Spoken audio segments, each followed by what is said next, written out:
Ол медитацияның уникалдылығы. Бырыш, сырыш, бүт кетті. Арттағанда, көпчүлүк адам арттағанда иштери жана эметип калат мындайчы.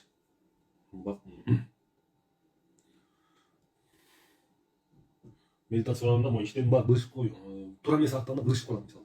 Тура эмес арттаганда молардын баары семиз болсо, мындай шалкайып калат молар. Ачып бүт, мо колтун бар. Amo медитациянын уникалдыгы ушунда, уникалдыгы. Тырыштар кетет. Жана бир жакында бир эже бар, бетим баары тырыш болуп кетти эле. Ошонун тырыштары вообще кетип калыптыр. Өзүм таң калдым мен ушинтип. Жакында ошо менен эфир кылабыз. Бүт тырыштар кетет мо. Тырыштар анткенсе мо көп оорулар зат алмашуудан пайда болот. Бет жана чач түшкөндө 100% кетет. Чач түшөт го. Чач моментально эле токтойт. Анткенсе адамдын ичинде химический реакция кетип баштайт. Анан баягы ар кайсын элестетип мындай дегенде ал медитация эмес, жөн эле өзүн алдоо деген сөз. Ошон үчүн могу бизде Кудайдын кулагы сүйүнсүн. Ушунчалык жакшы болуп аткан себеби ошол. Аялдарга иман кирет. Эркек кишинин ажабынан эле мудуу болот негизичи. Аялдарга туруктуу, аялдар аябай бат тазаланат. Ошон үчүн главный үйдөн жасасаңыздар өтө чоң өзгөрүүлөр кетет үйдөн. Балдарыңар өзгөрөт, жалпоо балдарыңар өзгөрөт. Анткени себеби балаң жалпоо чыкты, ал энедеги энергетика, терс энергетиканы басып турат. Түздөн түз басып турат. Анан урматтуу балдар бул жакта. Анан эне сен табылган күнөөнүн баары сенде десең, ал өтө чоң күнөө. Ошон үчүн биз бирөөбүздү күнөөлөгөнгө акылыбыз жок. Эне атабызды күнөөлөгөнгө вообще акылыбыз жок. Ошон үчүн эне атабызды күнөөлөгөндүн өзү күнөө негизичи. Болбойт. Биз Алла Тааланын кудурети менен биз ошол үйдө ошол эне ата болуп атат да. Эне ата кандай болгон күндө дагы чубак ажекебиздин дагы жакшы сөзү бар. Атаң алкаш болсо байлап бак дегенчи, жинди болсо байлап бак дегенчи. Ошон үчүн эне ата силерге оңолуш керек экен десеңер бул жакшы эмес. Ошон үчүн ушул кишини эске алып койгула. Эске алып коюңуздар. Негизгиси ушул адамдын эненин жүрөгүнө, эненин организмине жарыкты кирип баштаганда эле чудо бар башталат. Эркектин иши жүрүп баштайт мисалы. Аял киши жарыктыкка келгенде эркек киши тура албай атат. Бизде андайлар аябай көп. Жалпоо эркектерди залга тренировкага барып чуркап калгандар аябай көп. Тынымсыз келет бул нерсе, тынымсыз келет. Ошон үчүн жасагыла. Бул адамды шайтан жасатпайт. Анан дагы айтам, жанталашпагыла. Жанталашып бирөөнү үйрөтөм дебегиле, пока могул жерден жаза бергиле. Адам баягы ниети түз болуп эле туура кыла берсе, көп нерсе келет адамгачы. Ошон үчүн бул жерде медитациянын уникалдыгы ушунда. Болуп көрбөгөндөй результат болот. Дагы айтам, болуп көрбөгөндөй результат болот. Только жазаш керек, Кудай деп. Жанталашпаш керек.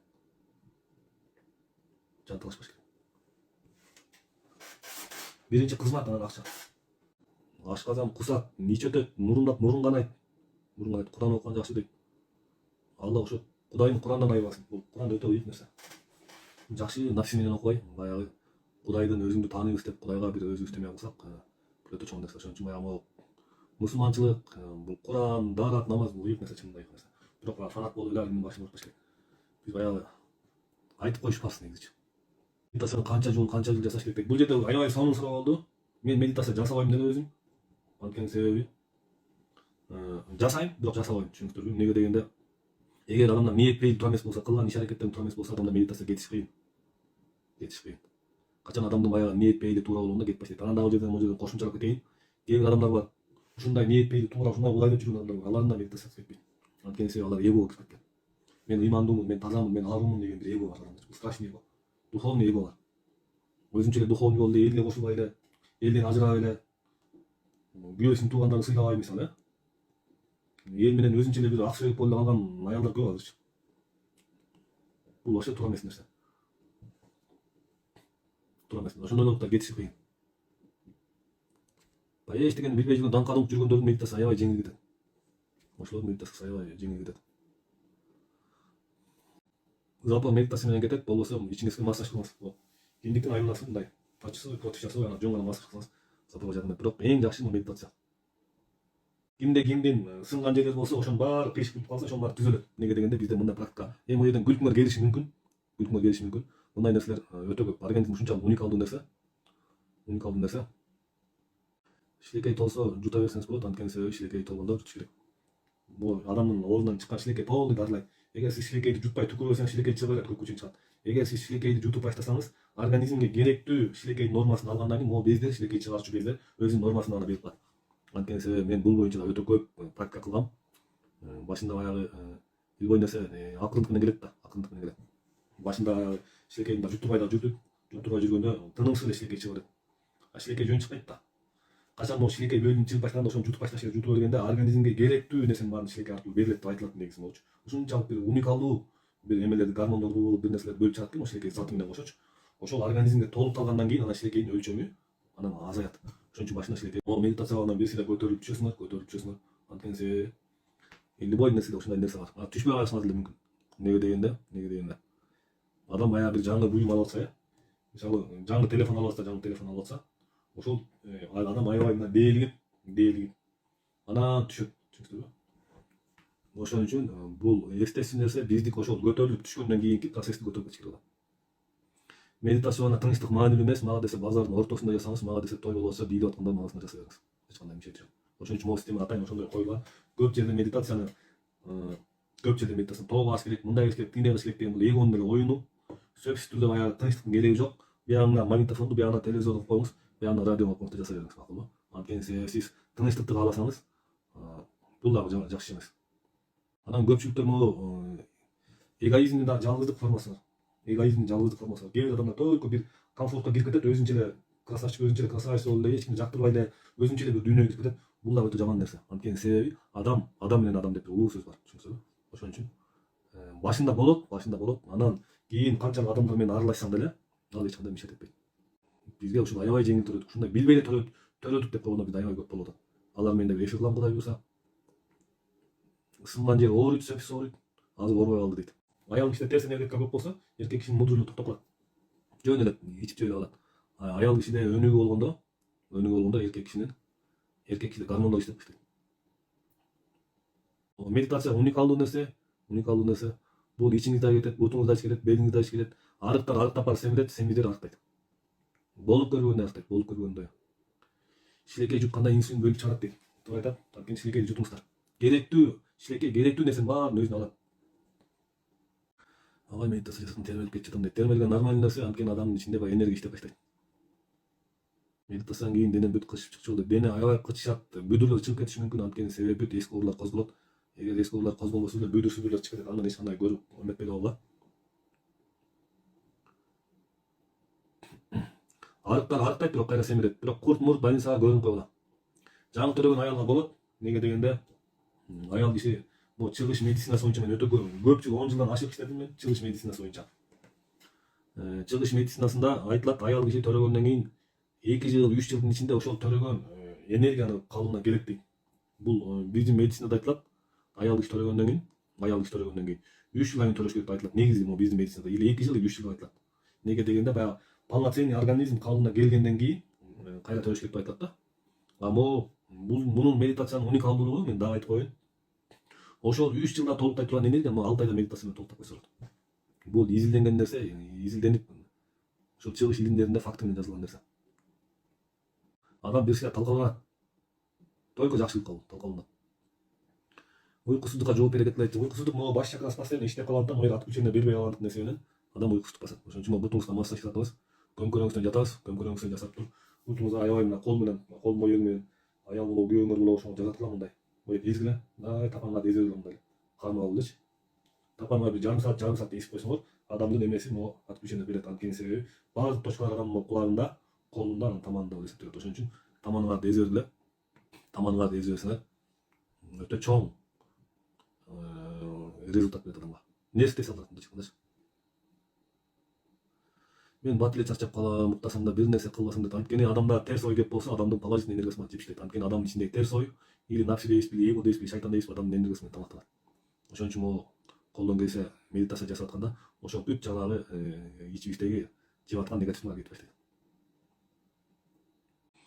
Алай мен келечекте эмес, өткөн чакта эмес, таптакыр эле башка жашоонуп көп ойлоно берем. Такыр кутула албай коюм, кандай кылсам. Сиз басыңыз, эртең менен туруп басыңыз айда. Эгер баскандан таасир бербесе медитация кылыңыз, болбосо бизге личный консультация жазыңыз.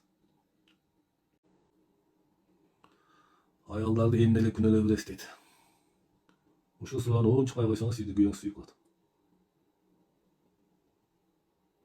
Булардын гимнастикасы бар, бул медитациядан өткөн дары жок. Анткени себеби медитация колдорду түзөп иштейт, жанагы кыйшайып калган колдорду түзөп иштейт. Анткени биздин группада ошондордон бир 4-5 болду. Общий группага бир 3 жазды, менде 2 турат, колдору кыйшайган түзөлгөн, бирок аны группага түзөй элмедим. Медитация үчүн тер деген аябай жакшы, анткени сиздин денеңизде полный зат алмашуу башталат. Зат алмашуу баштаганда адамдар терс чыгат. Аябай сасыктар чыгат. Колдор чымылдап уктайт. Гимнастиканы көрүп калыңыз. Самбаш түзөк чечилген жер медитацияны айга операция деп жатат. Эми операция эң акыркы вариант. Медитация кыла бериңиз. Медитация кылса бул жерде мен айыгат деп айыкпайт деп айтпайм, бирок ден соолугу чыгап айыгып кеткендер өтө көп. Анткени адамдын нерви ою жоголгондо организм өзүн дарылоочу укмуштай касиетке ээ. Түшүнүктүрбү? Адамдын организми ушундай укмуштуу касиетке ээ. Ошол биздин касиетти, могу биздин организм ойлор деп коебузбу, ой. Или чыңалуу деп коебузбу, или эго деп коебузбу. Ошол нерсе бизди организмди өзүн иштетпей өтө чабал кылып иштейт. А бул медитация кылып баштаганда организм полноценный иштеп баштайт. Анан баягы догурулган адамдар бар, баягы өлүмтүк адамдар бар, аларга медитация кетиш кыйыныраак. Ар кимди күнөөлөгөн адамдар бар, мисалы. Ар кимди күнөөлөгөн адамдар бар. Ошон үчүн мен сабагымда мага арстамала деп айтам. Бир этаптан экинчи этапка өтөбүз, ошол бир өтө чоң тоскоол чыгып калат. Ошол тоскоол медитацияны үйрөтүп коюш оңой эле адамга. Оңой эле, бирок ошол тоскоолчулуктардан жетелеп кетиш, ошол адамды адаштырбай, эмоцияга алдырбай жетелеп кетүү совсем башка иш. Элдин баардыгында мына 3 күндүк медитация үйрөнүп алып укмуш бит беле. Ошон үчүн мен могу сабактарыма сакталган нерселерди көргүлө ошол жака мен көп секреттерди чачып койгом. Ошол жакта мындай эмгек кылып табалгыла. Баарын айтып деле койсоң болот, бирок болбойт. Образды көрүп баштасаң, образды көрүп баштасаңыз, образга көңүл бурбаңыз. Анткени себеби адам мындай көзүн жумса, любой образ көрүнүп атат адамга. Мисалы мына сиз бир жактан бир жакшы таанышуулар болду, или бир дискотека бардыңыз, или бир той-мой болду. Сиздин көзүңүз жумсаңыз, ошол образдар элестете берет. Мунун баары иллюзия, түшүнүктүрбү? Ошон үчүн образынан көзүңө бир нерсе көрүндү, мунун баары жалган нерсе. Көрүнүп кеткендерчи, анткени себеби адамда кундалинский число деген бар бул. Адамдын кундалини көтөрүлүп кетип, могу жерде точкалар ошо ачылып кетсе, адам баягы төмөнкү эмелерди көрүп баштайт. Ошон үчүн адам могу баш иштегендер, кыршасы кеткендердин баары баш иштегендер. Именно могу биздин медитация ошону алдын ала турган система. Мунун баарын менден жакшы сөз күтпөгүлө. Адам өлүмүш болуп жакшы сөз күткөндө эң жаман нерсе. Көп адам жакшы сөзгө муктаж болот. Сен жан дүйнөң, сенде эго көп болсо, жакшы сөзгө муктаж боло бересиң. Бирөөнүн жакшы мамилесине муктаж болгондо сен ушундай ичиңде мусулдун көптүгү, түшүнүңөрбү? Күтүү деген түшүнүк жок болчу. Мисалы Кудай сактасын, менде күтүү деген түшүнүк жок. Бир жерге чайга барып калсам, мисалы чакырбай койсо, төргө өткөрбөй койсо дагы мен Кудай сактасын, түшүнүк жок, менде таарыныч деген түшүнүк жок болгондо. Жаман адам таарынчак болот. Жан дүйнөсү өспөй калган таарынчак болот. Мен чакырбай койдум. Мен келин минтпей койду, балам минтпей койду. Анткени айын аталарга күнөө жок, анткени себеби аларда аябай илим билим жок болгон үчүн алардын эгосун тогуп иштейбиз. Азыр көпчүлүк айын аталарды эгосун тогуп иштейт. Тияктан акча салат, бияктан акча салат. Анан эголорун чоңойтуп, анан бир жаш бала болуп калышат. Ошон үчүн процессти өзүнө салып бергиле. Балдарыбыз тил албай тоготпой жаткан эмнеден болот дейт. Мен сени талкалап аткан, сен эгоңду талкалап атат. Балам тил албай атабы, кызың тил албай атабы, сени талкалап атат, сенде ошончолук эго көптүн белгиси. Силердин ичиңиздеги энергетика чейин балдарга аркылуу берилет. Сен кандай болсоң, сенин энергетикаң полный балага өтөт, анан сага чагылып аткан ошол. Агай кундалини билбей көтөрүлүп кеткендер эмне кылса болот дейт. Кундалини көтөрүш өтө кыйын нерсе бул. Анткени себеби кундалини осознанный көтөрүлгөн башка нерсе. Эгер адам ыйманда болсо, ичинде арамдыгы жок болсо, Кудайды талгата турса, адам күнүнө 15-20 километр сен басып кундалини мыкка айнекке туруштун кереги жок. Кундалини өзү эле көтөрүлөт. Эң жакшы нерсе могу кундалини көтөрүлгөн намаз деп коет. Намазда жакшы көтөрүлөт. Остеохондроздго жардам берет. Остеохондроз бул духовный болезнь деп айтылат. Сен канчалык бирөөнү көп ушактасаң, сен ошончолук остеохондрозуң көп болот. Бирөөнү жүйүп баштырат. Суу канды азайтабы дейт. Могу бышкан сууну ичкенге, бышкан сууну ушундай деп айтылат. Сууну кайнаткандай муздатып туруп ичкен кичине эмелер эметет деген жер бар да. Ошон үчүн могу сууга кызылча, мызылчаны, алманын соңун кошуп ичип коюп тургула. Могу чийки сууну кайнатып туруп ошону ысык боюнча ичсе бул зыяны жок. Суу кайнагандан кийин ошол сууну кайра кайнатып туруп ичкенге болбойт деп илимде айтылат, көп жерде айтылат. Эмнеге дегенде суу өлүк нерсеге айланып калат дейт.